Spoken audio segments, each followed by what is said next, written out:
So Guy Ritchie just had a new film that just came out, and I like Guy Ritchie films. They're always a treat to watch for sure. So I came into this film with a very welcoming mindset. But I have to say, this film was kind of whatever. It's a jack of all trades, but master of none. Your operation are reckless. Abort this mission now. Hello, can't hear you. Please do off.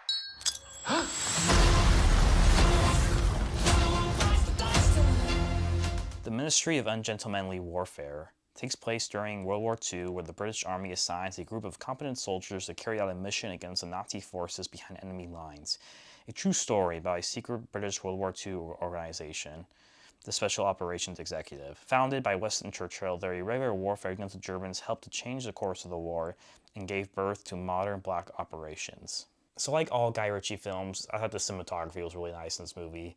Guy Ritchie knows how to make his movies look sleek, cool, and sexy, and that's definitely abundant here in this movie. And while not motivated visual storytelling, I still like to say oftentimes that style is substance. Film is a visual medium after all. It's all about the visuals, the cinematography, editing.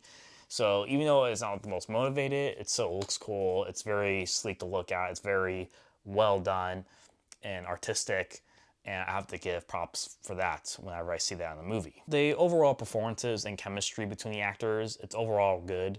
But what really stands out is Henry Cavill. He's great, he's totally having fun in the role. They give him a very crazy, rugged look, and Henry Cavill totally leans into that.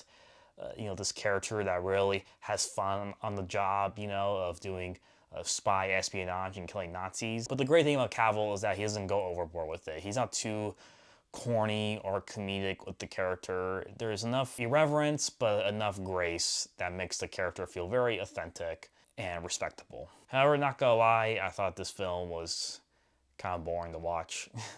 So what do I mean about this film being a jack of all trades or master of none? Well, it's because the film isn't outright bad, but it doesn't do anything in an exemplary way. There's a lot going on in this movie that I think are done better in other films. For example, the film definitely tries to be something like Inglourious Basterds, a very violent, exploitative action film about killing Nazis, but it lacks the fangs and ambition of Quentin Tarantino that makes Inglourious Basterds the way it is. And so it is sort of just like a watered down discount Inglourious Basterds. And on the other side, the film is also trying to be like a historical procedural spy thriller, and the visual language that this film has, which is very exaggerated and fantastical, doesn't really complement the procedural spy elements. The film is trying to do both at the same time. On one hand, the exploitative action film, on the other hand, a historical spy thriller, but it excels in neither. So really what the film should have done was to just say screw the historical accuracy, which the film already kind of was doing that anyway, but the film should have done more so, maybe go as far as telling its own original story,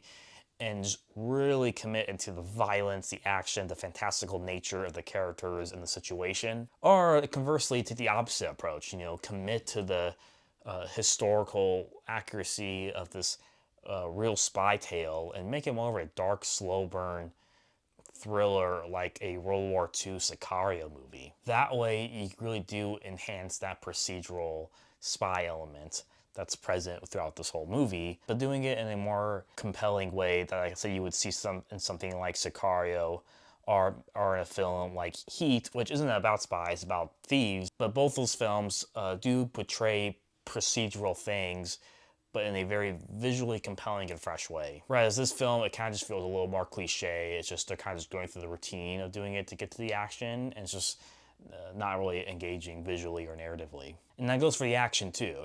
Both the action and the spy thriller element, none of it's engaging as a result because it's not totally committed to one or the other. So as a result, with all said and done, I would give this film 2.5 stars out of 5. Not an outright bad film, but like I said, it's one of those things where there's a lot of elements in this movie that have been done a lot better in much better films, and why not just watch those films instead? That's what I would say. Your operation are reckless. Abort this mission now. Hello, can't hear you. Please do off.